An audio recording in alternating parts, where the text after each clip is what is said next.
Preface and Chapter I of Margaret of Anjou, by Jacob Abbott. Preface. The story of Margaret Anjou forms a part of the history of England, for the lady, though of continental origin, was the queen of one of the English kings, and England was the scene of her most remarkable adventures and exploits. She lived in very stormy times, and led a very stormy life; and her history, besides the interest which it excites from the extraordinary personal and political vicissitudes which it records, is also useful in throwing a great deal of light upon the ideas of right and wrong, and of good and evil, and upon the manners and customs, both of peace and war, which prevailed in England during the age of chivalry. Chapter I. The Houses of York and Lancaster. Margaret of Anjou was a heroine; not a heroine of romance and fiction, but of stern and terrible reality.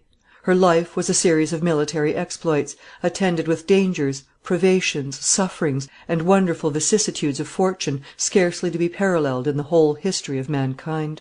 She was born and lived in a period during which there prevailed in the western part of Europe two great and dreadful quarrels, which lasted for more than 100 years, and which kept France and England, and all the countries contiguous to them, in a state of continual commotion during all that time.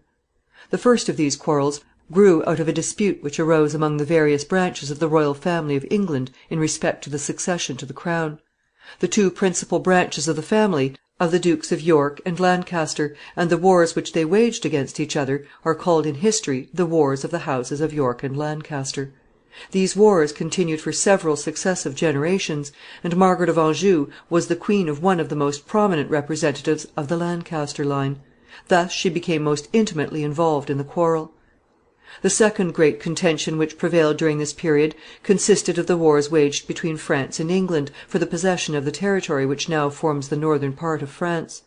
A large portion of that territory, during the reign that immediately preceded the time of Margaret of Anjou, had belonged to England; but the kings of France were continually attempting to regain possession of it, the English, of course, all the time making desperate resistance. Thus, for 100 years, including the time while Margaret lived, England was involved in a double set of wars, the one internal, being waged by one branch of the royal family against the other for the possession of the throne, and the other external, being waged against France and other continental powers for the possession of the towns and castles, and the country dependent upon them, which lay along the southern shore of the English Channel. In order that the story of Margaret of Anjou may be properly understood, it will be necessary first to give some explanations in respect to the nature of these two quarrels, and to the progress which had been made in them up to the time when Margaret came upon the stage. We shall begin with the internal or civil wars which were waged between the families of York and Lancaster. Some account of the origin and nature of this difficulty is given in our history of Richard III., but it is necessary to allude to it again here, and to state some additional particulars in respect to it, on account of the very important part which Margaret of Anjou performed in the quarrel. The difficulty originated among the children and descendants of King Edward III. He reigned in the early part of the 14th century. He occupied the throne a long time, and his reign was considered very prosperous and glorious. The prosperity and glory of it consisted, in a great measure, in the success of the wars which he waged in France, and in the towns and castles and districts of country which he conquered there, and annexed to the English domain. In these wars old King Edward was assisted very much by the princes his sons, who were very warlike young men, and who were engaged from time to time in many victorious campaigns on the Continent. They began this career when they were very young, and they continued it through all the years of their manhood and middle life, for their father lived to an advanced age. The most remarkable of these warlike princes were Edward and John. Edward was the oldest son, and John the third in order of age of those who arrived at maturity. The name of the second was Lionel.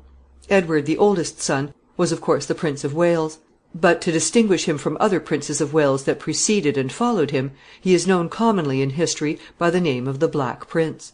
He received this name originally on account of something about his armor which was black, and which marked his appearance among the other knights on the field of battle. The Black Prince did not live to succeed his father and inherit the throne, for he lost his health in his campaigns on the Continent, and came home. Sample complete. Ready to continue?